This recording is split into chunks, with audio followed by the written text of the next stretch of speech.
নমস্কার সকলকে। আশা করি যে যেখানে আছেন ভালো আছেন এবং সুস্থ আছেন। আজকে বিকেলে চলে গিয়েছিলাম বাজারে, কারণ কিছু দরকার ছিল বাজারে যাওয়ার জন্য। তাই বাজারে গিয়েছিলাম। তো বাজারে গিয়ে মানে আমাদের দরজার জন্য একটি পর্দা লাগতো এবং একটা পাপোশ লাগতো। সেই মতো দরজার জন্য একটা পর্দা নিয়ে এসেছি। তো দরজাটা দরজার পর্দাটা দেখো কেমন হয়েছে। যদি দরজার পর্দাটার ডিজাইনটা এবং পর্দাটার কালারটা তোমাদের ভালো লাগে তো একটা সুন্দর কমেন্ট করে দিও। তো পর্দাটা দেখো, পর্দাটা প্রায় 6.5 ফুটের মতন হবে। পর্দাটার হলো লম্বায়,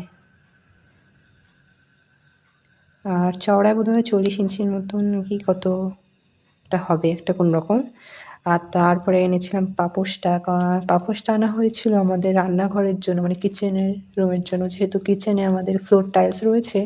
তো একটা ভালো পাপোশ লাগতো যাতে টাইলসে দিলে না হেলে, টাইলসে যত পাড়া দাও যত ঘষো যাতে সে এক জায়গাতেই থাকে, অন্য কোনো জায়গায় যাতে না ছড়ে না হেলে। তো তার জন্য এটা আনা।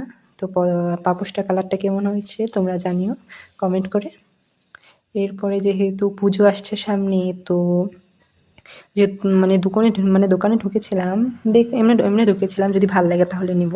সেই মতো একটা প্যান্ট ভালো লেগেছিলো, জিন্সের প্যান্ট, এবং একটা শার্ট ভালো লেগেছিলো, তাই 2টা জিনিস এনেছি। আরও পুজোর শপিং এখনও বাকি আছে, অনেক শপিং বাকি আছে। এটা শুধু ভালো লেগেছে তাই নিয়েছি। তো কেমন হয়েছে জানিও। তো সকলকে নমস্কার।